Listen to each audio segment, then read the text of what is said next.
up with questions. We're going to go deep right, Spencer Holbrook, Letterman Road. Ryan, when you look back at the film and watch the way Maya ran, does it make it a little easier to make sure to pace the way the trigger gun comes back and make sure that he's fully ready to go without a guy like Maya? You know, watching the film, he was our player of the game on offense. I thought he ran hard. A big part of it, obviously, we know is everybody else involved with it, but you know, he ran really well. But no, I think at the end of the day, you know, we leave all that stuff up to the medical staff here to make those decisions, and certainly we're anxious to get Trey back. Do you feel like it could be this week for Trey Allen? Yeah. We're going to go over here to the front row left, Dave Biddle, 24/7 Sports.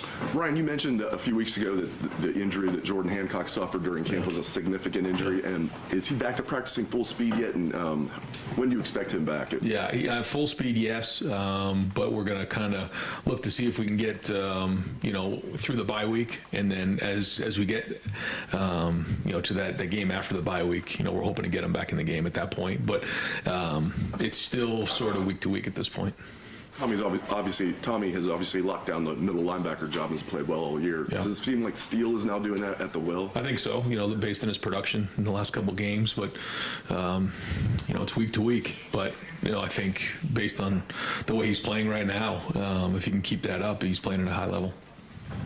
Third row left, Dan Hope, 11 Warriors. Ryan, you know, when you guys signed Mayan, he wasn't as highly touted as some of the other running backs from a recruiting perspective that you guys have signed. What was it about Mayan that you saw that made you believe he could be this kind of player? Yeah, you know, Tony watched him run. Kevin Wilson actually saw him play live in a game, and we just felt like he just ran really hard. And like you said, you know, maybe he wasn't as highly recruited, but you know, we just felt like we saw something in, you know, a kid from Cincinnati who ran hard. You know, Wynwood's a very you know, they have a great winning tradition. They're a great program. They produce really good football players. And again, being from Ohio means a lot. And so, you know, we wanted to always invest in Ohio guys. And so we certainly saw the talent in him, but it was mostly just the way that he's built, low to the ground, his vision, his power running the ball. I was looking at stats for red zone on Saturday. I think you guys had 9 passing plays and 9 running plays inside the 10-yard line. Just curious, like, what goes into those decisions of when to pass, when to run in that area of the field?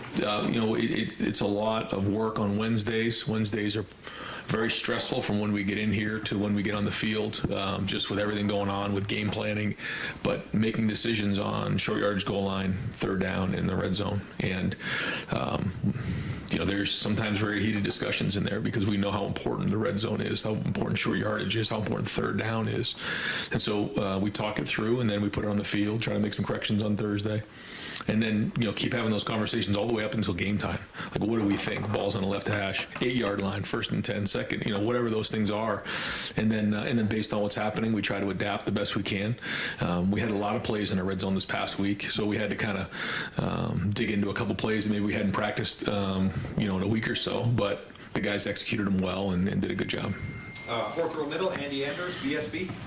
Yes, Ryan, I kind of wanted to get your perspective looking back on just how important C.J. Hicks's role as a pure recruiter was in that class. Yeah, excellent. You know, you always look for that Pied Piper in the recruiting class that can kind of show, you know, show the way and lead the way. And we have a couple of those guys in the class right now, but he was. And you know, you think back, you know, Paris Johnson, Jack Sawyer, Kyle McCord. You know, we've had different guys over the years who have done a great job of that. You know, I think about how our receivers really helped recruit CJ, and so that was a big deal. But let's talk about CJ Stroud. But CJ Hicks in his class was excellent and did a great job. And right in front of him, Tony Gervin, Buckeye Huddle. Right about Mayan, what you saw him on film, but what was it about him, meeting him, talking to him as a person, as a kid, that you liked him as a recruit? He's an interesting person. You know, he really you know, has a way about him where he's very thoughtful. and at times can be understated a little bit, but then there's other times where he's in front of the group and telling jokes and laughing and being loud. So we've seen kind of different parts of his personality bloom here. I give Mine a lot of credit. He's been through some different things over the last year or so. Lost some people in his life, but he's continued to work through that as diverse time. So to see him play like the way he's playing right now, going through everything he went through, and that's not something he typically puts out there, but he has been through a lot. And it's not easy for these guys when they go through different things, and I give him credit for that. And I know the guys around him and his friends have pulled for him and helped him through that. And how have you seen him grow or maybe shrink as a player from his high school days? Yeah, I think just the overall awareness of what it takes to be a college football player. When he first got here, you could see in that first Clemson game, he could see the ability, you could see the feet, you could see the quickness and the vision. I think, when you make that transition from high school to college, you think you can bounce everything and outrun everybody. And he's really learned to make those ugly 3 and 4 yard gains, 5 and 6, and the big plays come. And I think his vision has really improved. I think his pass protection's improved. Just overall awareness of the game and football IQ. Right behind him, Pat Murphy, 24/7 Sports. Ryan Steele obviously did enough last year to work his way into a starting role and whatnot, but obviously another year in this as a linebacker. How have you seen him kind of become a real linebacker as opposed to a guy still transitioning? Yeah, just playing more and understanding what it takes to be a linebacker. There's just different things, whether it's in protection or attack and protection on blitzes, whether it's in coverage, whether it's in the run game, whether it's out in space, in the box. There's just so many different things you have to do. You got to take on linemen. You got to go cover cover tight ends, running backs. You got to zone drop, read the quarterback's eyes. You got to read screen. There's just so many different job descriptions for a linebacker, and the more he's done them, the better he's been. And I know you guys have now done that with Chip as well, and you've talked about why that position can be one that can flip sides, but how difficult is it for a guy to, right before a season or in an off season to make that kind of transition? I think it's a challenge, but I also think that both those guys played in high school, so it's not like they just started playing out of nowhere. But when you see guys who are very athletic, who have the ability to cover guys down the field, cover ground, speed, power, explosiveness, change of direction, those are the skills that you look for in a linebacker. And so some guys want to really try running back first to see if that's what works for them, and a lot of them it does. But that's something that's happened over the years in football. It's pretty natural for linebackers to make the transition over to linebacker. But I do think, when you're talking about college football, it does take some time and takes a little bit of adjusting, which gives Steele credit and Chip. They're making that transition quickly. Second row right, Bill Landis, Rivals. Ryan, when you have a player like Jackson returning and you're sort of formulating your plan for the season, how much of your playbook are Jackson plays, like stuff you draw specifically for him? A lot. And I figured when you don't have access to that, does it force you to accentuate different things within the offense? And how has that process been so far? Yeah, 100%. I think you hit it right on the head. And I think when we talk that, in here we always say, one of the strengths of college coaching is being able to adapt to what you have. And I think that's what you've seen here, and that had to kind of happen in game when we were in the Notre Dame game. It kind of caught us all off guard. And then we've had to do that here over the next couple of weeks. And I'm looking forward to getting Jackson back and getting him going, and certainly brings a whole nother element to our entire offense. But I guess it's been a silver lining here is that we've had to, like you said, kind of go down the road of some different packages, and you can see that those guys have embraced it, and you got to credit our staff and our kids for really embracing it and putting it on the field, because it wasn't something that we spent a ton of time in on the off season, but some, but now it's on the field. It's one thing to practice, it's another thing to put it on the field and be successful. So we think that it gives us some versatility in our offense as well. Have you, learned anything about your offense sort of along that journey in terms of things that maybe are strengths that you weren't anticipating coming into the year? I just think certainly the tight end play between Cade, Mitch, G, those guys have been solid contributors for us, and then also just the young receivers. I think seeing the way that the offensive line has handled some of the run game and the way the running backs are running. I think when you add all that stuff together, you're seeing progress there. Again, know where we need to be, and as we continue to get challenged more and more, we'll see where the adjustments need to be made. But I think that's something that we've looked at here in the first 5 games and seen some progress. And just one last thing, when you have a quarterback who's a Heisman Trophy candidate and you know how important cumulative stats are to that award, you're in a game that is clearly trending in your favor. Is any part of your decision-making calling plays, let me see if I can steal a touchdown for CJ here, rather than maybe calling things within whatever the flow of the game would be at that point? Yeah, I mean, you can't go down that road. Although you understand that is part of the world we live in right now. But I think what CJ would tell you is that all he wants to do is win. He's not looking for individual awards, and he was the happiest guy on Saturday. And there were a lot of holding calls. There was a lot of things that just happened, and he would look at you and say, well, we scored 7 touchdowns in our first 9 possessions. If someone said that to you, that's a pretty good day. And we're all looking around after the game going, well, I guess we got to get better in these areas. It was a clunky day. It's like, whoa, we'll get a grip on things a little bit. And so I think he would tell you that. And, we have to just take what the defense is giving us, and we have to look for that balance. And that's the most important thing. And all the other things will take care of itself in the end. Over to the right, Dom Taveri, WBNS 10 TV. Coach, first road trip of the season, what kind of concerns and how does it change for you guys? Yeah, going on the road, tough place to play. Certainly a great stadium, a great environment, and it's going to be hard to win up there. It always is. And this is the first time we're going on the road, so new challenge for us, new test. And it's been unique that we're into week 6 here and haven't played a game on a road. It's been great, but we got into a good rhythm. But now we got to go get our first conference road game. You got these guys pretty good down here last year. It was a top 10 matchup and all that. What do you expect this time, and what do you see when you look at them? The same thing. They've had a couple injuries here and there, but they're still very much the same team they were last year. A lot of those guys are back, so I know they've lost a couple games here, but we're expecting a top 10 team. We go up to East Lansing, well coached, really good players. They had an excellent season last year, and those guys are still there. So it's going to be hard, just like it always is, and we know that we got our hands full this week. So we've got to have a really good Tuesday and Wednesday practice to go on the road and go get this win. Right behind Dom, the new kid on the block, Kellyanne Stitz, WSYX. Hey, Coach Day, what challenges can Michigan State's defensive front present, especially with Jacoby Windham coming off the edge? Yeah, they've done a good job last year, and they do a good job this year of trying to create, chaos in the backfield.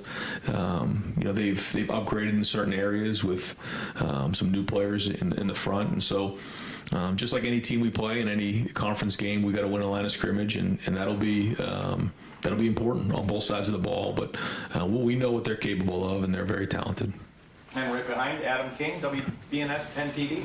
Coach, you guys have had to win a lot of different ways on offense this season. Have you had a time in your career where you've had to kind of change your game plan this much? And how much do you think you've learned just from the first 5 games and having to do that? We've learned a lot about our team, I think, and where we're going. But this is still just the beginning. We've got a long way to go.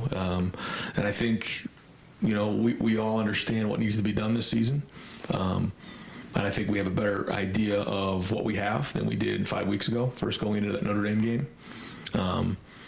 I think every year you learn more about your team. You learn more about, what you need to do to win. But it's not magic. It's fundamentals. It's taking care of the football. It's tackling well. It's winning the line of scrimmage. I say that every week, but it's true. I say to the guys, you might get bored of me saying it, but that's the discipline of bringing it every week, is you got to do the same thing every week. And sure, it gets old to hear, but it's the truth. And the great ones can do it every week and can bring it every week and don't get tired of the basics and the fundamentals. You said on Saturday that it wasn't style points, but you guys won 49-10. How almost tiring does it get that Ohio State has to win 100-0 every week? And how hard is it to walk in a locker room and say, like you said, it's clunky, even though you guys just dominated a Big Ten opponent? Yeah, well, I was walking into the Blackwell and someone grabbed me and just said, Coach, good luck in the game today. 63-0, right? I said, okay. Okay. I'm going to start off by trying to get the first down, but it's a good thing. It's a good thing. And I think it's the pride everybody has in our program. I think it's the hard work of so many people here that the expectations are so high, and that comes with the job. And that's a good thing. We look at it like it's a good thing, that people expect us to win at a certain level. And, if we score 7 touchdowns in our first 9 possessions, and we're talking about how things were a little clunky, then that's a good thing because we're holding ourselves to a very high standard. And I embrace that, and we embrace that. We love that. And that's what makes us good is we didn't come to Ohio State to be average. You want to be great, and so that's the way we take it. Right across the aisle, Dylan Davis, Delaware Gazette. Paris Johnson obviously came into the season with a lot of expectations, a lot of hype, if you will. Seems like he's even exceeded that this year, what he's played so far. What are your thoughts on Paris? Yeah, I think making the transition to tackle, he's done a good job. He's got some bigger challenges coming, but he's made some progress for sure. I think all the guys up front have. Again, as we continue to build throughout the season, we'll start to see more and more growth for all those guys. I think you're seeing that across the board with the guys up front. Still a lot to work on, though, but there's been bright spots. There's been flashes. There's been good play in the run game and in the pass game, but still a lot of things we want to continue to clean up. But you're right. I mean, for first time starting a tackle, there's been some good play. Defensively, where you were at last year compared to where you're at this year, how does that affect your play calling or your decisions in a situation with the confidence you have in defense to be able to get stops, whereas last year maybe those stops weren't coming? Yeah, I mean, certainly early on, like in the Notre Dame game, it was huge, deciding to kind of push the ball inside the 10-yard line and play defense. I think that certainly in those really tight games are going to play into it big time. Because when you're getting those stops, then you play the field position game, and that's okay. But again, it's not something we're used to, but that's just the way it goes. And so that's smart football. And the minute you start getting away from that, then you start getting arrogant. You put yourself at risk big time. Starting to think that that doesn't matter. It certainly does. We got to play the field position game. We got to play great defense, and we got to take care of the football. Right behind him, Cameron T. Robinson, The Athletic. Ryan, when it comes to changing player positions, not specifically linebacker, but just in general, how's that conversation with some of those guys when it comes to moving a position? Yeah, we don't really make the decision. We bring it up. Like, for instance, with Cade Stover, it was his decision. Steel Chambers, it was his decision. We tell them what we see, what we think. But in the end, if you're forcing someone to change positions, it doesn't work. They have to want to do it. They have to embrace it because it's really hard, and they're going to fail over and over and over again. And the only way to make it is to be able to sustain over time through those failures and be resilient. So that's my experience with it. Do you feel like that's why those guys have had so much success, because it's something that they wanted to do, not something you guys forced them to do? I think so. Yeah, I mean, to take Chip, for example, I mean, we recruited him like crazy as a linebacker here, and he wanted to play running back in college, and we said, okay, no problem, we love you. I mean, loved him. But he decided to go to Arizona State and then realized he wanted to play linebacker and came back. And now he's really embracing that role, and I think you're going to see his career take off. Back wall, Jeremy Birmingham, Rivals. Ryan, now that we're a little bit over a year into NIL, would you say it's a net positive or a net negative for the sport? And can you just dive into, in a world that's sort of lawless right now, how challenging it is to stay within lines that are almost invisible? Yeah, I think it's such a, it's not a black and white answer, positive or negative, because while the idea of it is definitely a positive, and there's a lot of people who are benefiting from that, certainly our players are benefiting from it, and it's excellent, and they deserve it. It's hard because there's a lot of hard feelings, because there's a lot of gray area in terms of what's allowed, what isn't allowed, inducement, those type of things. So until we wrap our minds around that and get some really concrete rules on how we want to move forward with this, on what is allowed and what isn't, college football is a multi-billion-dollar business, and when you don't have the guardrails in line, or for these types of things, then there's going to be hard feelings, and I think it's just important that we try to get our arms wrapped around that. Beyond that, you're, I think, a third of the way through what you hope is the full season of 15 games. Have you guys started to see new leaders emerge in the program? And all offseason was about the leadership committees and that kind of stuff. Yeah. Who stepped up or that you've seen is elevated? You have 3 captains that really can't play, so I'm just... Yeah. I mean, I've really felt Ronnie Hickman out there big time. I think his leadership's been excellent. With the guys up front, I mean, you're seeing Luke, you're feeling Luke when he's out there. I think DeJuan Jones has been a pleasant surprise just in terms of his day-to-day positivity out there. I'm just feeling him out there. Certainly you guys know about Cade and CJ and those guys. At the receiver position, I think Emeka is an excellent leader. I think Julian's shown leadership on defense. Yeah, certainly Tommy is outstanding there. Zach Harrison's had a really good voice. who else in the back end there? I'd say those are the guys that kind of jump. I'm going to forget somebody, but Xavier Johnson has been excellent. Really, just overall, his leadership's been tremendous. Certainly, the captains have been great. But when you go on the road for your first road game, leadership is critically important, and so our leadership will be challenged this week. Deep left, Brendan Gulick, Buckeyes Now and Sports Illustrated. Coach, just curious, as you've watched the last couple of games on film beyond stats, how do you evaluate the way CJ's played? You just take it, play by play, and grade what you see on film. And there's been some really good things, and obviously some things that he's got to improve on. But that's everybody on the entire program. But there's been some really good play there. As it relates to Michigan State, it seems like one area they really excel right now is actually in their punt game. Got the #1 punter in the country. I know they haven't turned those field possessions necessarily into wins, but how do you approach a week of preparation when you're going against a team that can flip the field the way they do? Yeah, we have to. We talked about it today in our staff meeting. What the objectives are in special teams, and that came up in the meeting. They do a great job in that area. So that's an area we got to win. We got to win the kicking game. It's part of our plan to win, and part of it is going to be certainly, making sure that we're aware of all the fakes and different things that may come up in a game like this. Is, teams typically will try to steal possessions. That's part of the plan. A lot of times we see, so we have to be on edge there.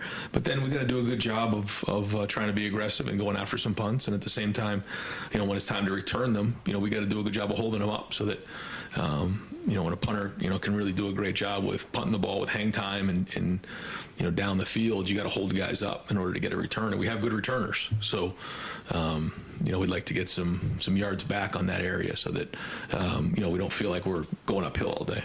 Just real quick, Emeka, last week, it was an awfully windy day. When you evaluated the fumble, is that kind of how you saw that? The wind might have... Yeah. That's not good when you turn the ball over, the first part of the game. And, he's been reliable for us, and he'll continue to be reliable for us. But I know we wish he had that play back. Nobody wanted to make the play more than Emeka Abuka. Nobody cares more than him. So, he'll take a look at it and try to figure out how maybe he could work on that a little better. We'll get some punts up there on windy days and keep working through it. But we have all the confidence in the world that he'll catch the ball when it's in the air. Right in front of him, Mark Snyder, Press Pros. Yeah, Coach, 5 straight games at home, and you've had a lot of people cheering for you. Now you're going to have people who can tell how much they hate you. Right. And all teams being different than the Rose Bowl team and this team. What are you looking for from these guys? Because you go up there, play the game, you come back down. That's like that could be pretty stressful for a young player, a young team. So what are you looking for from this team? Yeah, I think the first thing is composure and focus when you go on the road. You have to do a great job with leadership. The older guys who have been through this before have got to lead the way, because like you said, if you haven't been through that before, it's hard to simulate going into hostile environment like we're about to do. So the leadership and the older guys got to lead the way, and we got to show composure and focus, and obviously play hard. That goes without saying. But there can be a lot more distractions when you're on the road. So in terms of when you're at the game. Now the good thing is when you're traveling together, there's less distractions in terms of all the outside stuff. You're kind of on the bus, and you head up on the plane. You're at the hotel together. There's not all the family members, just different things in the area that may be a distraction. So that part's good, but I think those are the areas that we'll focus on. When a team, any of the teams that you've been an assistant on or the head coach with, any team that in like maybe the first or second road game where you're coming back home and going, wow, this team's really changed. Good things happen. Yeah, you can learn a lot from being on the road. Absolutely. Yeah. Any game in particular? Not offhand, just here as we talk about it now. But I know what you're talking about. I'm aware of what you're saying. You can really mature and grow as a team when you're on the road, and go get a conference win on the road. It can mean a lot. So I don't really have an example offhand, but certainly I agree with what you're saying. Right in front of him, Jacob Bench, the Lantern.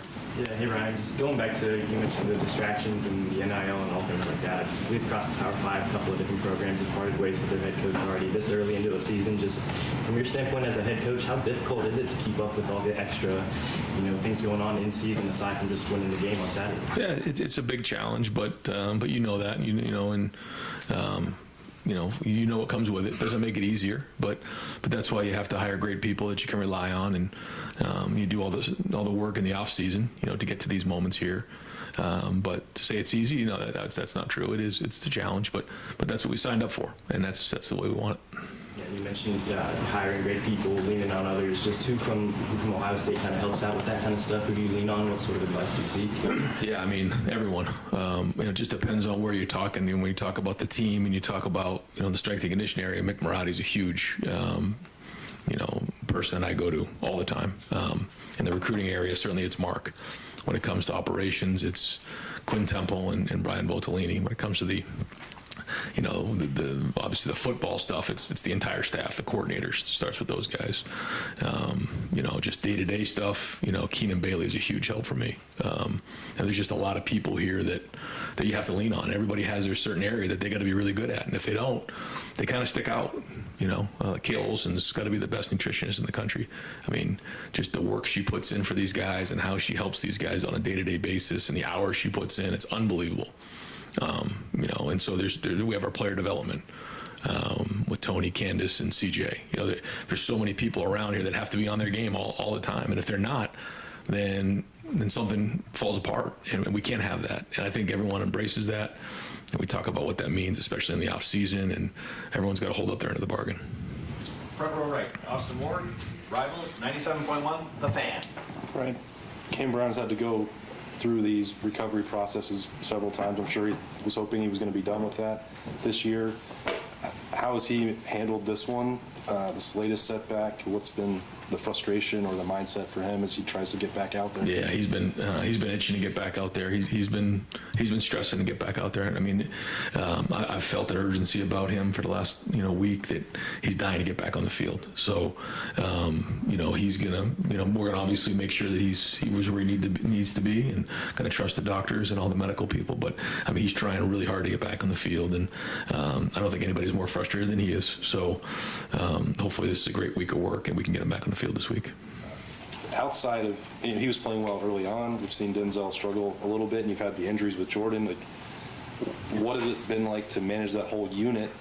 I know it hasn't worked the way that you or Tim probably, or Jim imagined for this first month plus. Yeah, well, we haven't really had that whole unit at full strength, and you think about not having Jackson and a few different guys. We haven't been at full strength, but when you look at most teams across the country, most of them aren't anyways. So that's part of the game, and so you have to adapt, and that's where some of the young guys got to step up. And to the young guys' credit in that room, J.K. and Jair had to step up, and so that's good. That's building some depth moving forward, but.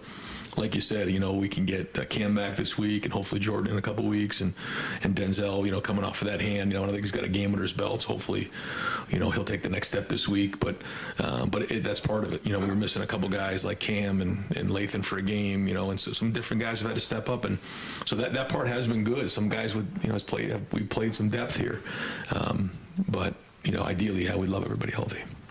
Second row left, Stephen Means, Cleveland.com. Just one more follow-up on the punt return. I know he muffed that one, but he's had a couple this year where he's had to basically catch it over his shoulder. Has there been conversation about maybe just moving him back so it's not even this year? The tough thing about moving him back is on that field, because it's not grass. When it bounces and rolls, it rolls forever. So it can cost you 30, 40 yards. So trying to find that sweet spot in there is difficult. And the funny thing in the stadium is if you looked up at the flags, it was blowing south, I believe, and down in the field it was going the other way, and then all of a sudden it would turn on the field. So it swirls down there. So sometimes to try to get an idea of where that wind is taking the ball or holding the ball up is a little bit of a challenge, and we try to do the best we can out there. But there's a little bit of a feel to it, and he obviously that one got us, but he's also done a good job of making sure he catches those, because if you go too far back and it takes that big hop and rolls 30 yards, that's 3 first downs. So we try to find that spot in there, and sometimes we do better than others. Just with Marvin, he kind of got out to a hot start his first couple of games here, and then has he maybe missed Jackson the most of the receivers just because it seems like he's the one getting double teamed and having the extra guys on him over the top now? I don't know if he's getting double teamed. You know, I think he's doing great. I think when he's had his opportunities, made plays. You know, I think there was a couple holding calls on him the other night. You know, and maybe if those don't happen, there's a few more catches and things like that. And just the way it's played out this year, we haven't had as many plays. And a couple of these past couple games, you know, when you look at the numbers, you say they're a little down, but they haven't really played in the fourth quarter. You know, or really even at the end of the third quarter. So it's only a game and a half. Or excuse me, like, you know, a half and then maybe like another 8 to 10 minutes. So that's a lot of football that some of the guys are missing. So no, I see him playing at a high level right now. He works as hard as anybody, and you know, certainly will be good to get Jackson back. There's no question. But no, we're happy with his play. Right next door, Nathan Baird, Cleveland.com. Just to clarify real quick, you say Cam Rapp could play this week. You think it's possibly he's back. With Jackson, you characterized him as sort of day-to-day last week. Does he fall into the same kind of Jordan Hancock category for a game like this when you've got the bye week coming up? No, we're hoping to get him back this weekend. You know, but again, it's just so hard to tell. You know, we can come in today and say, well, he had a little bit of a setback, or no, he's really doing good and he's trending to play on Saturday. So when I say day-to-day, that's kind of how it is. And, you know, with the style of injury that he has, it can kind of go that way. It can linger or it can get better quick. So we're hoping that it's the latter of the two. You mentioned a couple times today, and you were talking about last week, about taking what a defense gives you, being more willing to just run the ball, maybe in the past when you weren't so much. But you've also got a Heisman Trophy finalist quarterback. You've got first-round NFL receivers. So how are you finding, I guess, that balance just as a play caller? Because don't you want to still be the one dictating things offensively and pushing that action? And how do you reconcile that? Yeah, we just every drive we're trying to score touchdowns, and whatever it takes on that drive we'll do. Every drive's a little bit different, and so again, if they're going to sit in a too high look, and we're probably going to run the ball. If they're, you know, taking a safety out of the sky and putting them down in the box, that opens up some one-on-ones on the outside. And it's not as simple and as easy as that, but philosophically, that's what we're talking about. So, you know, we'll just try to find that balance. And you know, the other thing that happened after looking back on the film was we had a short field a few times too.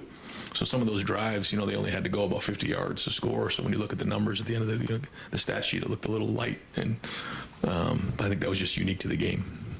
Are you seeing or feeling a shift as far as just how defenses in general are approaching you, or things you're seeing across college football? The defenses are maybe trying to take that away more and playing back more? Yeah, I don't know. Yeah, I think that the defenses have really done a great job this year. I don't know what the numbers are across the country, but just at first glance, it seems like the numbers seem to be down a little bit. I don't know if that's accurate or not, but I feel like, you know, the scores and stuff seem to be down a little bit, but maybe that's just maybe that's not accurate. But I just feel like defenses are doing a good job across the country.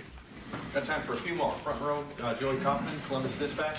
Ryan, looking back on Denzel's return against Rutgers on Saturday, what did you make of it? What in general for the season that he's had? He's had some maybe more ups and downs than he had last year. What do you think's kind of like contributed to that? I think, you know, in terms of, you know, his movement and, you know, working through that hand, I give him a lot of credit for having that procedure done and getting back on the field so quickly.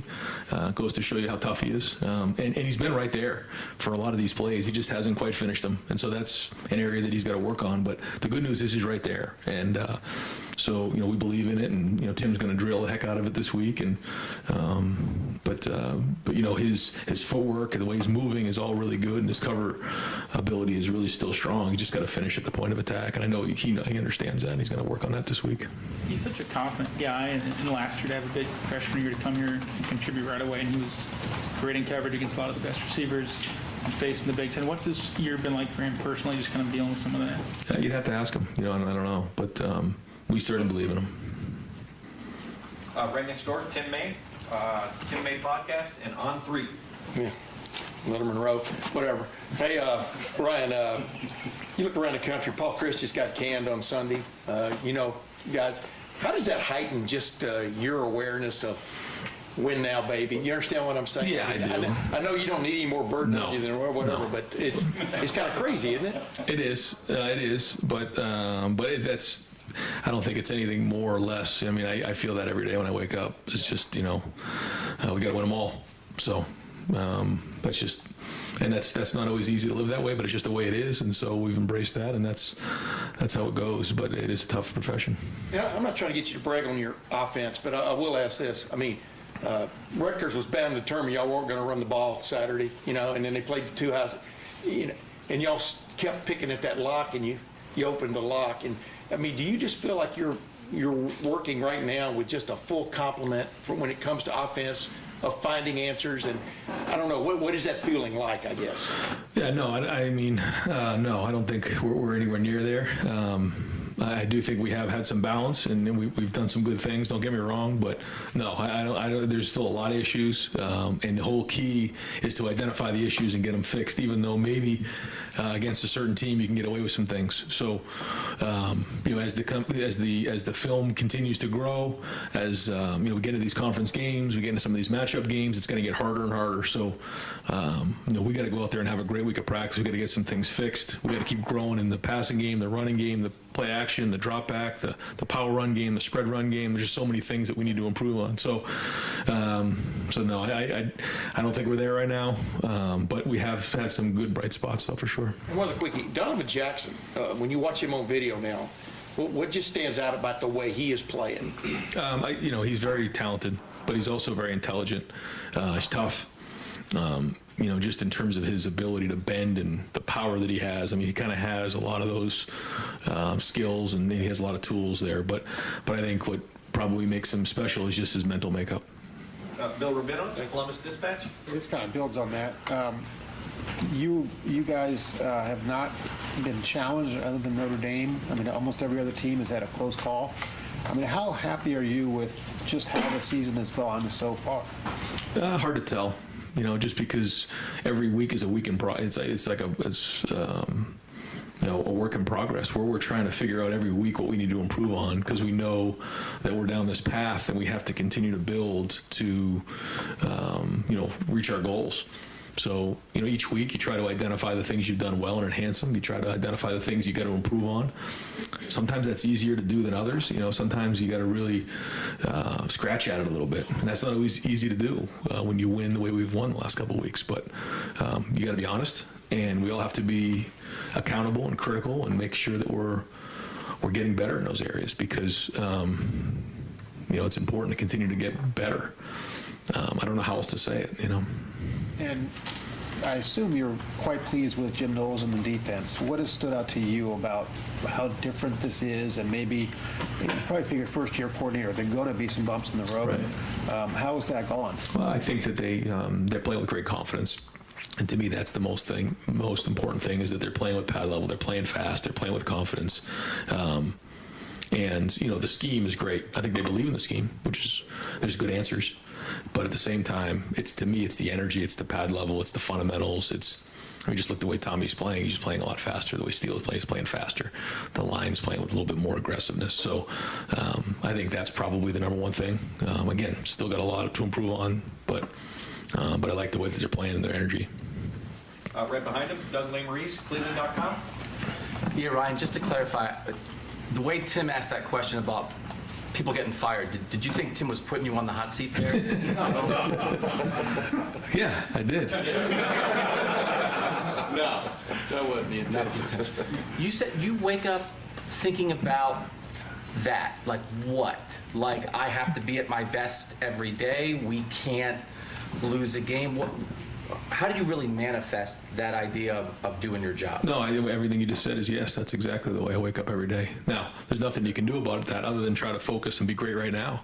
And you got to wake up running every day, or someone's going to get you. So that's just the way it is. And I think our team understands that. I think that so far we've had that approach. Now, can we sustain it? That's the challenge. You said the Wednesdays when you're in the offensive meeting room and you're coming up with red zone and short yardage and all that, I think you used the word stressful. Isn't it fun too? Isn't it ball coaching? Like what's there's stress in there and trying to be perfect, but also what's it like when all the offensive guys are in there trying to make a plan? Don't you love that? The best part is when you execute and you put it on the field and it works in a game, because you just think about all the work that's been done, and so you can enjoy it after the game. That's the best feeling. Yeah, during it, no, it's not always that fun, because you is it going to work? Is it not going to work? What's the best angle? What's going to happen? Are they going to change the look? Is this guy going to win in this matchup? There's just so many variables to come into play, and everybody has to do their part. And then you have to have the right chemistry in there where, sometimes you can say too much, sometimes you can say too little. You got to make decisions. You got to move on because the clock's ticking, and guys will be in here in meetings here at 2:30, and we got to go. So it's a race against time to come up with a really good plan that schematically gives you an advantage, but also allows your players to play fast.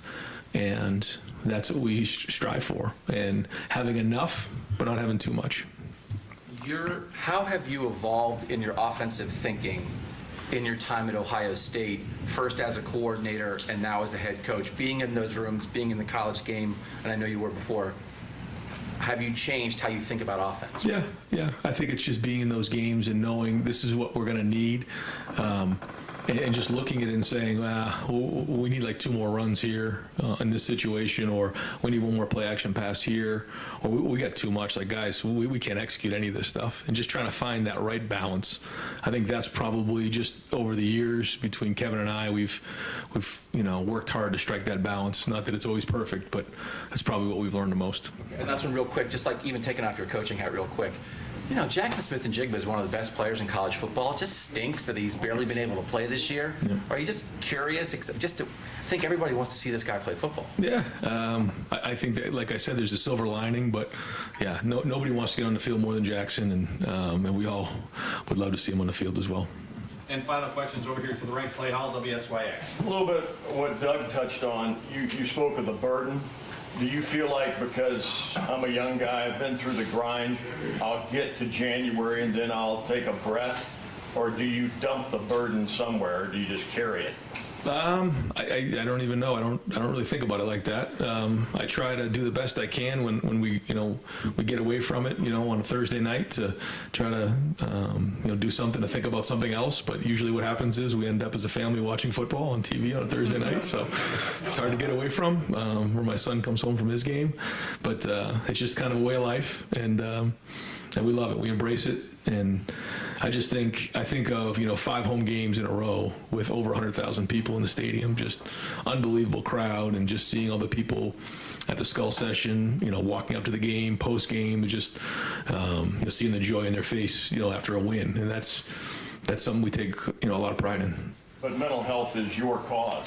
Yeah. You have to find a balance, just like we all do. It's just obviously mine's a little bit different, but everybody has their own challenges, and mine's not harder than anybody else. It's just different, and I think we all have to find that balance. Yep. Coach, thank you very much.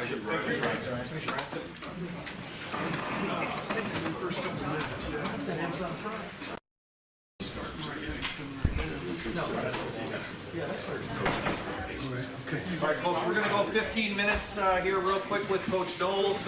Open it up. Cameron Teague Robinson, the Athletic, 4th row right. Jim, when Tanner went down, Pat Stokes came in, he played, I think, somewhere around 30 snaps that game. How did you evaluate his game when he got on the field? Thought Kai had a solid game. I mean, here's a true freshman and really has not had many reps at that nickel position. We had to make that adjustment during the week and trying to look ahead, get him in there at different times. But, you're forced in a situation. Young guy has to step up. I thought he held his own. That safety spot has been, just the whole room has been banged up the first 5 weeks of the season. Did you guys have moved people in? And how would you evaluate just that room as a whole? I know you guys knew it would be pretty key coming in, but have they been more impressive than maybe you thought, or with everything going on? Yeah, I thought they've handled adversity extremely well. I mean, that's our game involves a lot of your success is determined by how you handle adversity, and I think that group has done a great job of it, having to be flexible, move guys around. It's not as easy as it looks, and a lot is asked of those safeties in our defense, and I think they've done a good job. Let's go far left, Justin Holbrook, WCMH. Right, it was 1 for 11 on 3rd down in that game. You guys are, I think, 11th, 10th in the country in 3rd down. You talk about adversity, that's the part where you see what the defense is made of. Why have you guys been so successful there on 3rd down? It's just something that we emphasize. You know, it's part of this system. You know, and I actually was disappointed. I just looked at that and saw we were 11th in third down. You know, we certainly have higher aspirations than that. We're doing well, but it is a critical part of our system. So our guys are trained from the beginning on how to hold the line and know where that down is, because to me that's the game of defense, getting the ball back to the offense, and particularly when you have an offense that is as successful as ours, you want to get the ball back to them as quickly as you can. So if it's not by a takeaway, that's all on that third and fourth down. So we're doing well. I'm pleased, but we certainly want to continue to grow. Front row left, Dave Biddle, 24/7 Sports. Jim, there was a lot of talk about Court Williams in the preseason. I know you guys are extremely deep at safety. What's going on with Court? Do you expect him to have a role in the defense this year? Yeah, Court has been banged up. You know, he's had some things going on that hasn't given him the chance to fully compete to earn a position. So he's a great leader, and you know, certainly we hope he comes along, but he's not completely healthy. So, you know, we need to give him time to get better.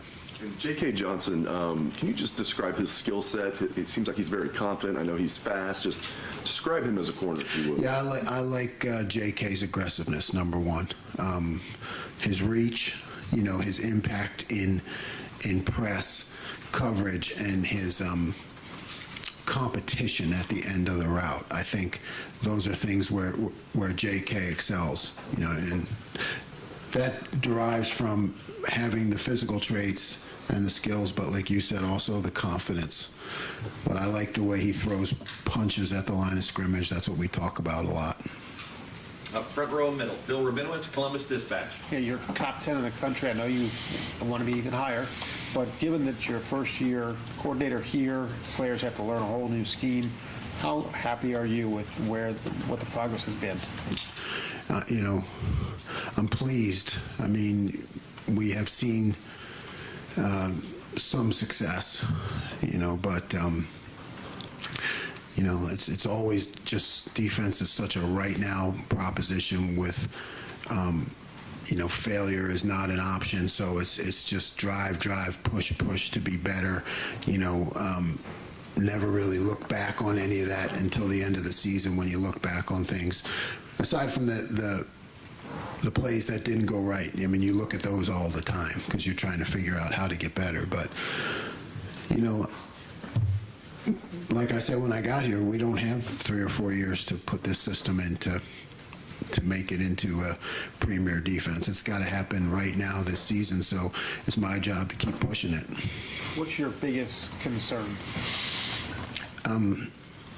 You know, defense, because you can play well, you can play great for a long time in the game, but it only takes one play. You know, it takes one play for something to go wrong or a 50-50 ball to go up in the air. So my biggest concern is that we continue to compete and have that mentality on defense of stopping them on that play, no matter what the score is. You know, we get into some situations where it might be easy to relax, and it's my job to continue to press upon them that stopping people on the next play is a habit. So like when it comes time when you need the defense to stop them, you can't just pull that out of your back pocket and say, hey, let's stop them now on this play. It's got to be an attitude. It's got to be an every down thing regardless of the score or where we're at. So that's my biggest concern.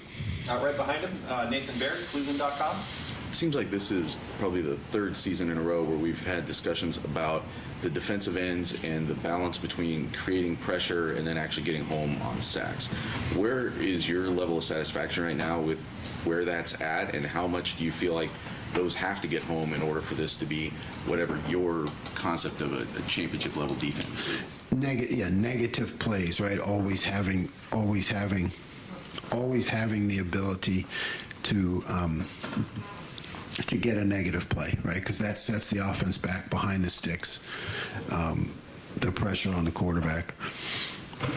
I'm pleased with what we're doing up front. I think it's my job to continue to create more opportunities, right? To me, it's a function of coverage and rush working together. It's a matter of, the quarterback having to hold the ball. When they're getting rid of the ball quickly, or, keeping people in the protection, nobody's guys are going to have a chance to get there. So I think that's my job to continue to mix it up and, continue to grow the system. We're not there yet in terms of what we're capable of in installation. So there are a lot of things out there that I'm trying to sprinkle in week to week just to free those guys up more. Right behind him, Tony Gervin, Buckeye Huddle. Jim, you've said, and your players say it now too, that what happens on Saturdays is your fault, like the bad things. When did that become your thing? I think it, back at Duke, where we had a lot of great future doctors and lawyers, not necessarily, just great, not necessarily professional football players, and it was Coach Cutcliffe taught me a lot of things, but one of his things was, a good carpenter never complains about his tools, so then when you go into the game, you need those guys just playing freely if you're going to have any chance, if you're overmatched skill-wise. So, and those were guys that tend to overthink things. So you're just trying to free their mind of that, to go out and play and not worry about making mistakes. Now here, I have great tools, right? I mean, I don't know. I'm not a fixer guy, but what are the best tools, like Craftsman or something? I don't know. I grew up in a row house project, so I can't fix anything. But we have great tools, but now in order to allow those guys to perform, I think it frees them mentally, and it's just a good thing it's like a good thing for me to put in their mind as they go out to the field. Like, hey guys, there's a sale today. I bought all you guys a free pass on any mistakes you make today. But if that's like the last thing I say to them, to me they're like, yeah, I mean that kind of fires me up. I'm like, okay, yeah, just go out and play. And I think it's something that if things happen on that field, I have to look at myself first all the time, and if it's great, then the players should get the accolades. If it's not, then I should be the one who's figuring out why it didn't. Because in the end, ultimately, all we are is a product of our habits and our training, right? I know Coach Day believes in that. Coach Mick, in the weight room, that's it. We're a product of our habits and training. So if it doesn't show up on the field right, then it's up to me to look at where it went. But how do you get those guys to perform to their best? I think we all worry about making mistakes, and these are young men who get a lot of pressure from social media or their parents or everybody's looking at them, every single thing they do. So I want them just to play when it comes to game day. I'll stay on them pretty hard during the week, but, game day, let them play. Front row right, Tim May, Letterman Road. Just a quickie throwaway. How many cups of coffee? It is coffee, isn't it? Not anymore. How many cups a day for you?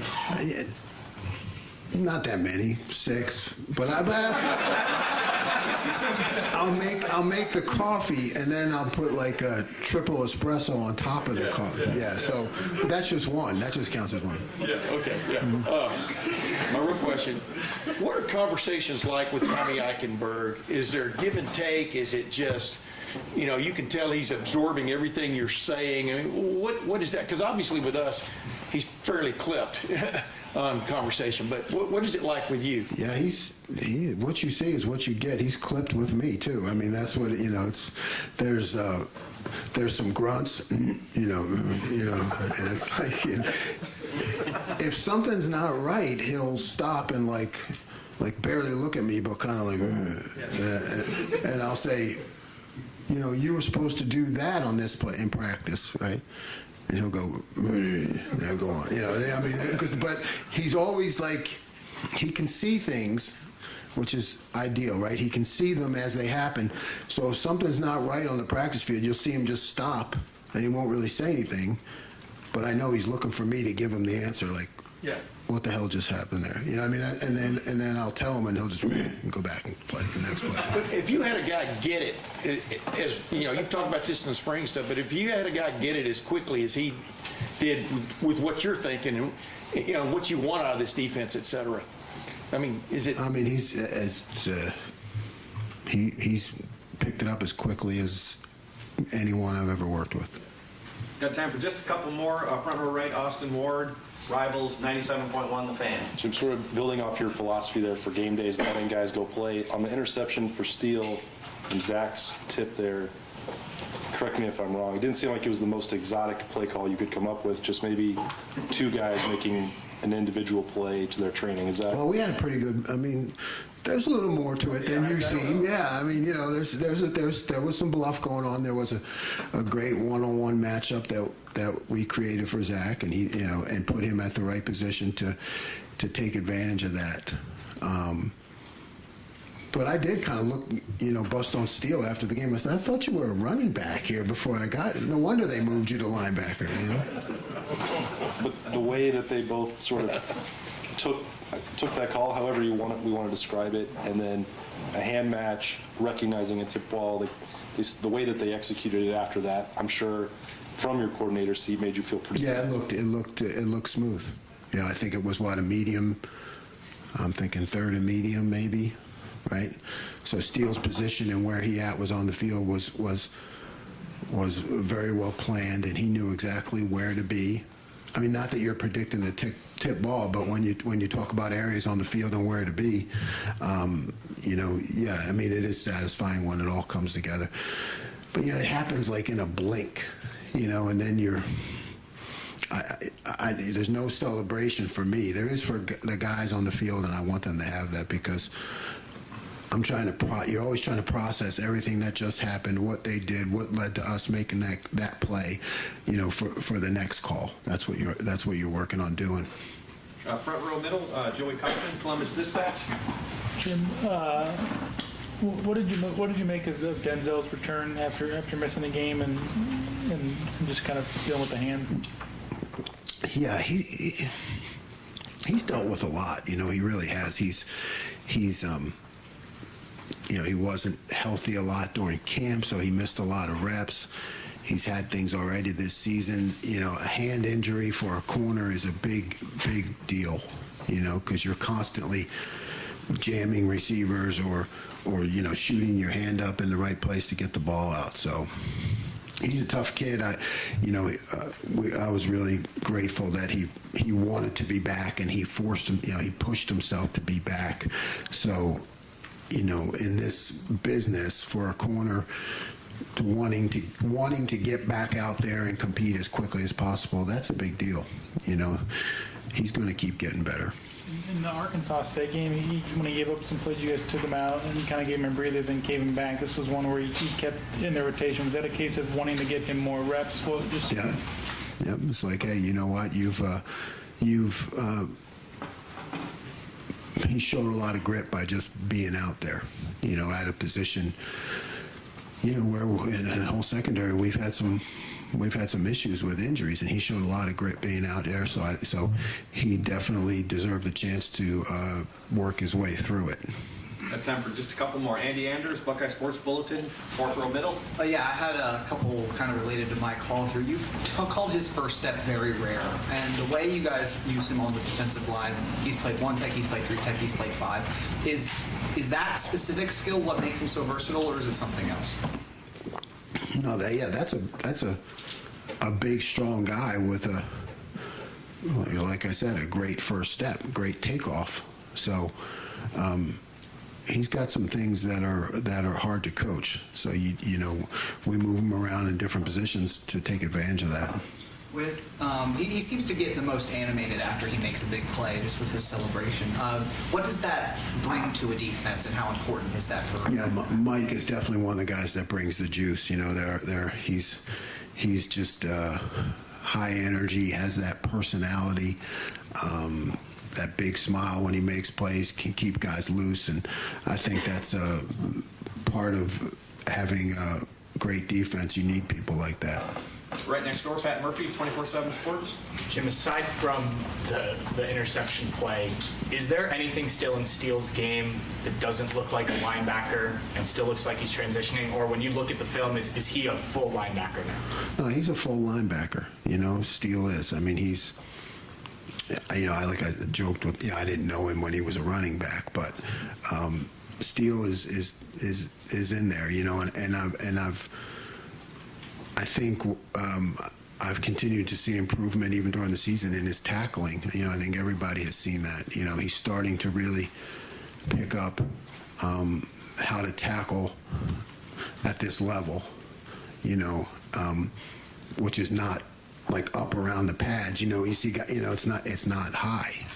It's low. You know, it's single leg takedowns and roll tackles, and it was good. I think Steele's making improvements in that area. And I asked him after the game about having the defensive coordinator as his position coach, and he said he thinks that does make a difference because you're the guy who came up with this defense. Have you noticed that in the past when you've worked with linebackers in particular, that changes things? Yeah, I think there's a chance for guys to see the forest through the trees, you know, and when I'm in there talking to them, I'm also talking about everything that's around them, you know, so I think it gives them a bigger picture of the defense.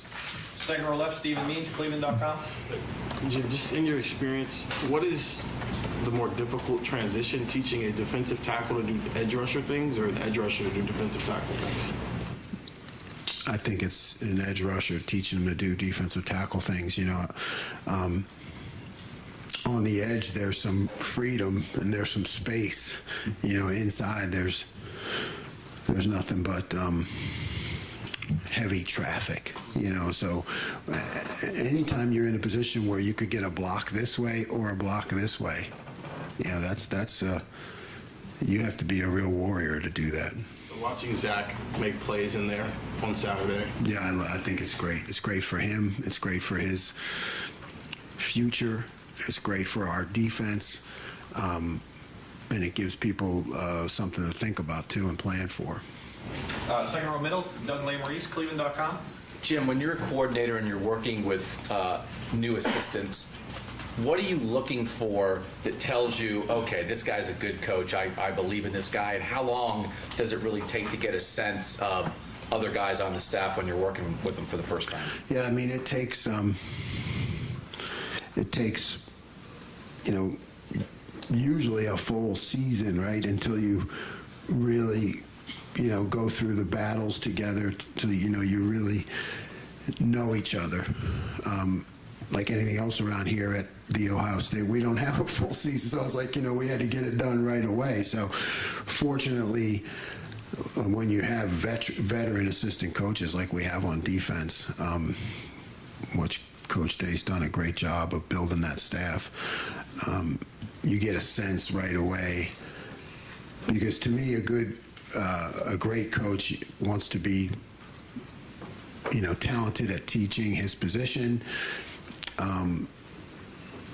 a great like listener and learner, right? Because you want someone who can learn your system and then be intelligent enough to like know when to see, okay, I know something that I could do in this case, and to bring that up, you know what I mean? So it's not like a debate of the system. It's like, okay, how do you do things, and then where can I add, how can I learn what you do, and then where can I add to that? You know, it's definitely a veteran balance, you know, that I know I've grown to. I think all coaches grow to.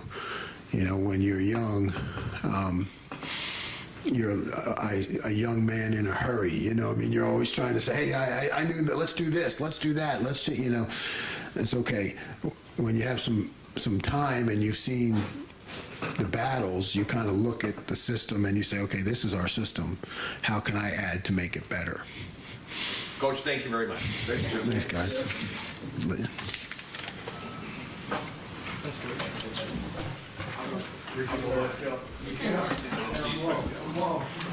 Coach, ready?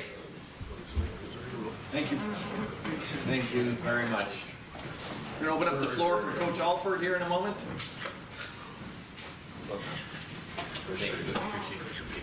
Hello, gentlemen. Ladies and gentlemen, I apologize. What's up, Coach? What's up? We're going to open up deep left. Brendan Gulick, Buckeyes Now on Sports Illustrated. Hey, Coach, thanks for spending some time with us. I want to ask you maybe less personnel and more just your perspective on some of the goal line stuff this past weekend.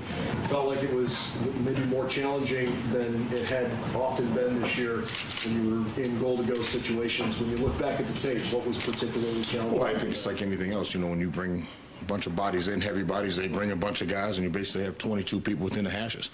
So there's not a lot of space.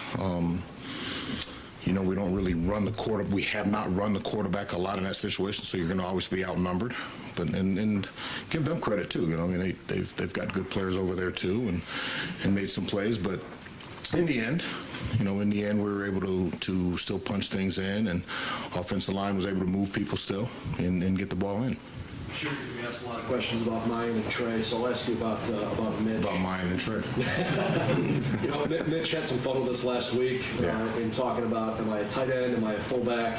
How much have you enjoyed working with Mitch in that spot? Yeah, so, Mitch, when he first came here, he was a running back when he first came, coming out of high school, and I ran for a bunch of yards down at high school down in the Tennessee area.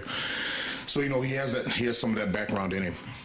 And so it's been good. Now, do we spend a lot of time? I don't spend a lot of time with him. I mean, he comes down a little bit, every day just to do a couple little things, some ball exchange stuff with the quarterbacks and the running backs, but I won't spend an exuberant amount of time with him as well. But yeah, it's good for him, and it's good for our football team. It gives us another dimension. It gives us another playmaker that can do some things for our offense. So it's been really good. Front row left, Dave Biddle, 24/7 Sports. Hi, Tony. Obviously, Mayan has developed well as a back. Have you even seen him develop as a young man? The reason I ask is I remember talking to him when he was a freshman. He'd barely say 2 words to us.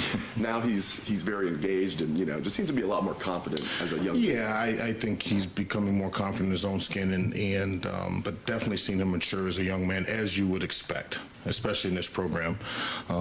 But he's been through a lot. That guy's had a lot of personal challenges in his life, and he's been through so much. I'm extremely, extremely proud of the young man that he's become. He's a guy that this entire program leans on and loves him. He's got this engaging personality that when you first meet him, because I gotta be honest, when I first met him in recruiting, I was like, what the hell is this? This guy doesn't talk, but as you get to know him, he's got the kindest, biggest heart. He cares about his teammates. He's a team guy, consummate team guy. He's fun. He's engaging. He brings so much value into the running back room just with his attitude, infectious attitude, and he brings that to me every day. So aside from playing ball, he brings a lot of value to me personally. One more quick one for me.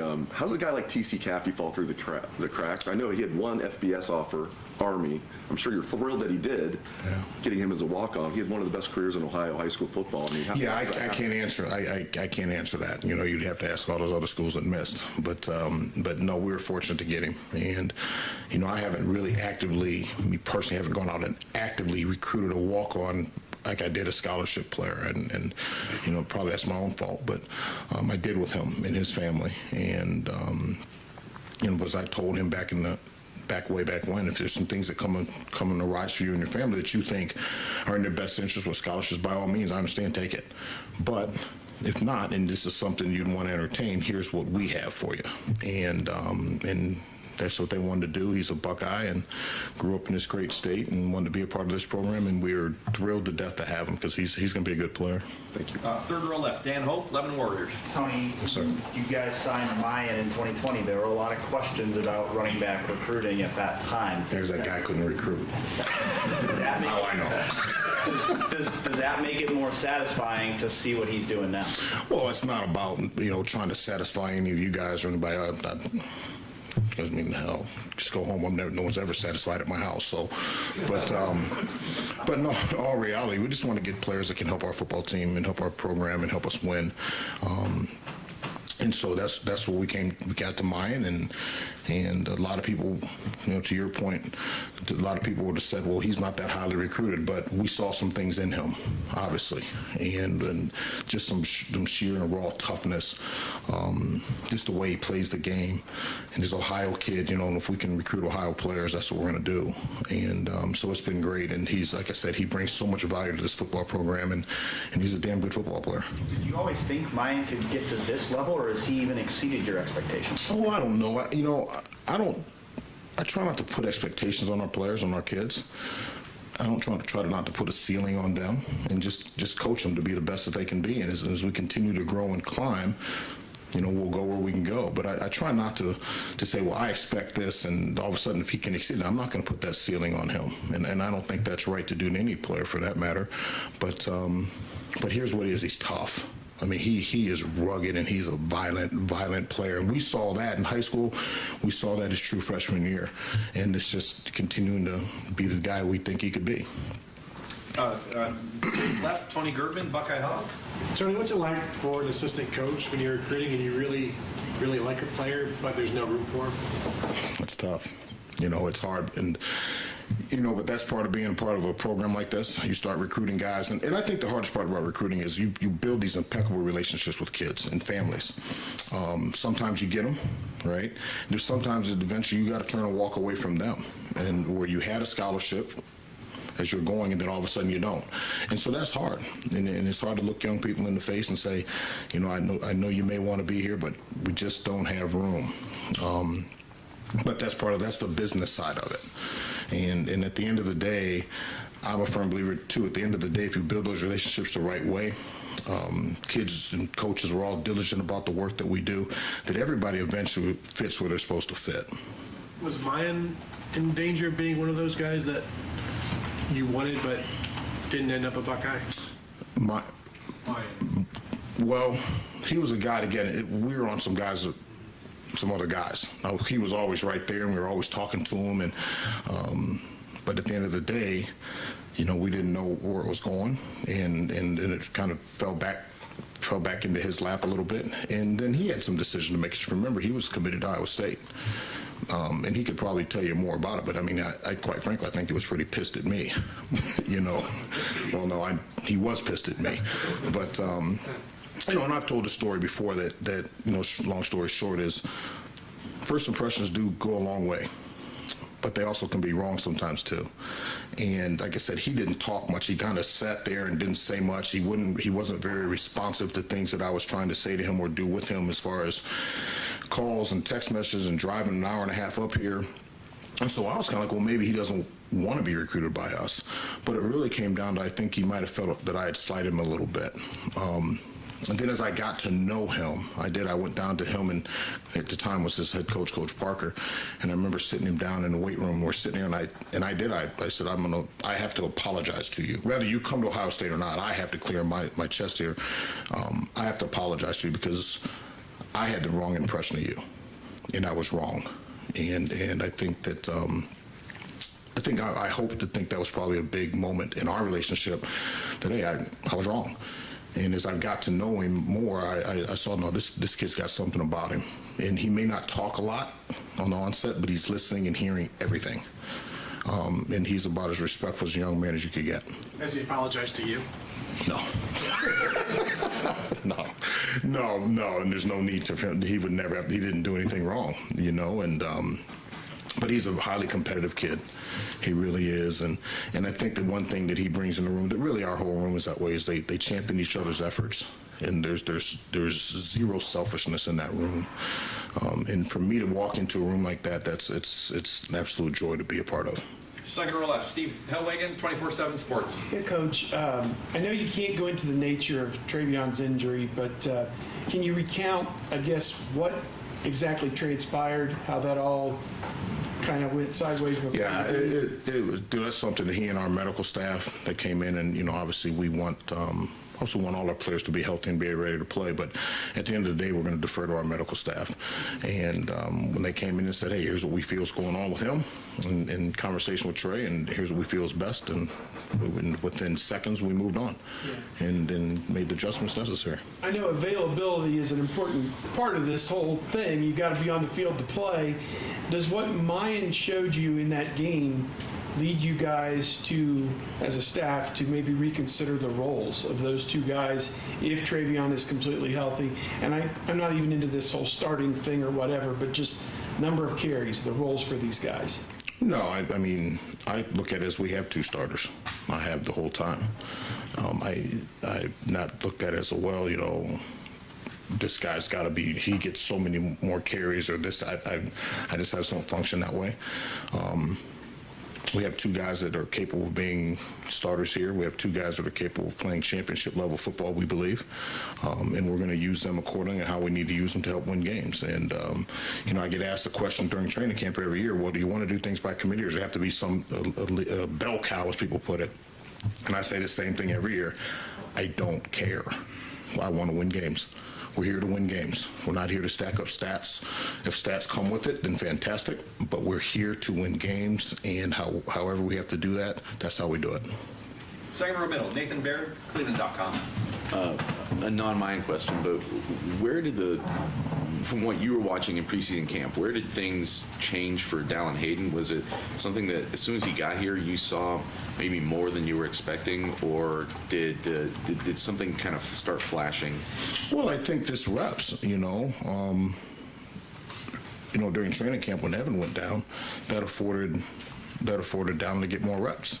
And with more reps, you get seen more and have opportunities to flash, if you will, and to make plays. So I think that the rep count up for him, and it helped him, obviously, because now he's getting to play and getting some experiences that maybe he might not have had otherwise as many.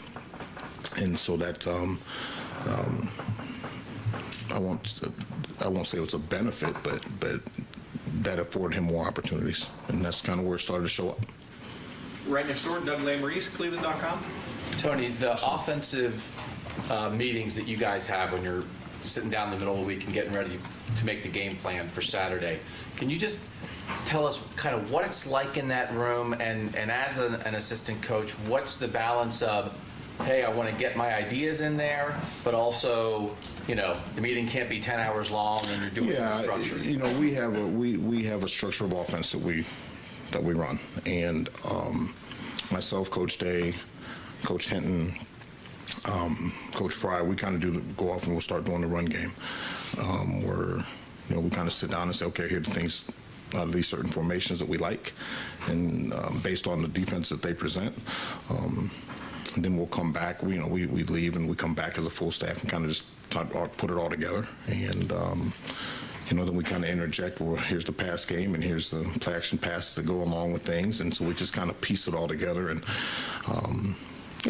but again, everyone has a say. Everyone has an opportunity to express things that they think would do to enhance.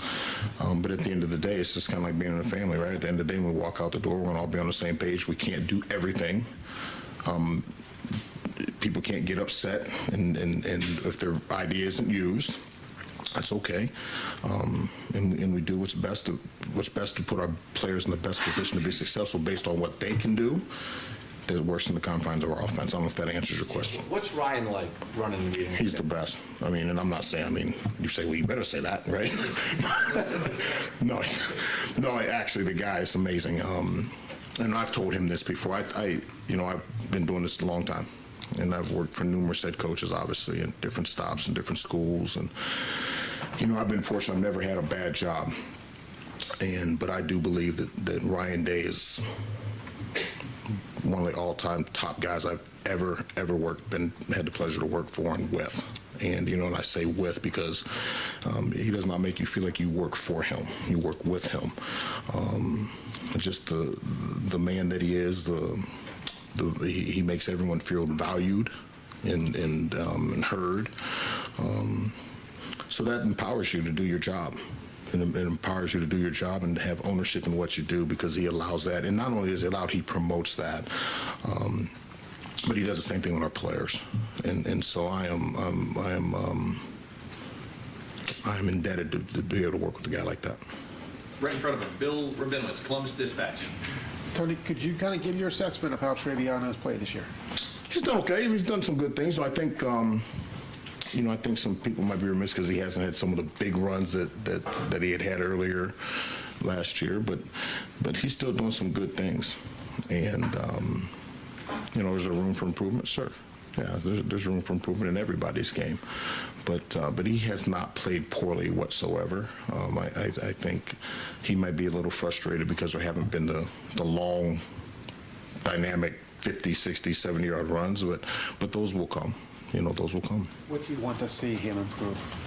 I just think some of the vision things, and I think attacking second, third level defenders and kind of making some guys miss in the back end of the defense. But a lot of that's on me, that I could be doing some things that could probably help more as far as drill work and things like that. And but he's done some really good things for this offense, and he will continue to. And you're still talking about a guy that's ripping off, 6.5, 7 yards a carry. I mean, that's pretty damn good. I think where he's really improved is his blocking. So he's still doing some very good things in our offense, and we're going to expect him to continue to enhance those and get better. Right next door, Joey Kaufman, Columbus Dispatch. Tony, just wanted to ask your thoughts. I haven't had Steel Chambers in your room for a few years and watching what he's done at linebacker now. Just what do you make of his success in those guys? Yeah, well, so when we recruited Steel, one of the things a lot of people didn't want him as a linebacker. As a matter of fact, our defensive coaches wanted him as a linebacker, but he wanted to play running back. And so we took him as such, and we didn't have the conversations early in his career that if you're not getting a ton of reps on offense, we will possibly approach you about playing defense. You can always reserve the right to say no. But he said yes to it. He just wanted to play. So it doesn't surprise me that he's doing well over there. I think it was about maybe 20 seconds after his interception, I was like, well, this is why you're that linebacker. But no, he's done well, and I'm very proud of him. I'm happy for him. He's helped his football team. He's helping himself. I think it's been a good situation for everybody involved. Right next door, Tim May, Letterman Row. Tony, I don't know if you remember this far back, but you used to play running back. I don't remember. That was so far long ago. When you look at a guy at this level, I think only running backs maybe can even relate to this, but the violence that from play to play, I mean, right. 19 times out of 20, you're going to get knocked down pretty hard and stuff. And Mayan seems to have the ability to kind of throw punches back a little bit. What are you looking for when you're looking for a running back? And in that regard, I mean, can he be tough enough? I guess is the question. But number two, what just stands out about Mayan in that area? Yeah, well, first of all, I think Mayan, he's about 3 feet tall. So, but Mayan doesn't give him much surface area to hit. It's all shoulders and thighs, and he's so strong. The lower half of his body is like hitting tree trunks, and he does a really good job of speeding up into contact. And conventional wisdom would say, if you're like the analogy of driving a car, when you're going into contact or hit a car, if you're to have a car accident, you hit the brakes and slow down. Well, this is a little different. You have to speed up into contact, and he has an uncanny way of speeding up into contact, driving his legs into contact and through contact. He's got really, really good contact balance, so he's able to take shots and bounce off of them and still keep his balance. And he's a load. He's 225, 227 pounds. So yeah, but he has an uncanny ability to be able to speed up into contact, and then he reduces the surface area in his pad level, so there's not a lot to hit. Yeah, but it's also a willingness to do it. I mean, absolutely. You got to be a willing combatant. Yeah, no doubt. You can't be soft. Yeah, can you look in his eyes and see when he's really? I mean, in a game, what you got to just talk. You just got to talk to him. I mean, it's not about just in game. I mean, just sit down. If you sit down and have a conversation with him, he's a tough guy. And he's a very motivated guy, and there's nothing soft about that kid. I mean, now again, he's very nice and he's humble and all those things, but he is a tough guy. Got time for 2 more questions. Front row right, Austin Ward, Rivals 97.1 The Fan. Tony, just to clarify, what you say every training camp is that you don't have a crystal ball, not that you don't care. I said that. I want to clarify that. Yeah. Do you tell me how off base this may or may not be? Do you see anything, or did you see anything with Trey before the foot that reminded you of 2018 with JK and wanting to take the next step as a sophomore, and he wanted to hit home runs and sharing time with Mike and all that? No, I don't. No, I don't. I mean, I think everything is individualized, and I got to be honest with us. I'm not going to allow people to paint a picture of this kid's not playing well. And no, I'm not saying that you did, but no, I didn't see that, and I haven't seen that. So, I just think circumstances, we are where we are, and there's some things that we can do better, and he can do better, and I can do better. There's some things that mine can do better, and Dallin and my whole room. So we're not a finished product. We're in week 5, and we're going to keep swinging. And again, we're just trying to win as many games as we can, however it looks.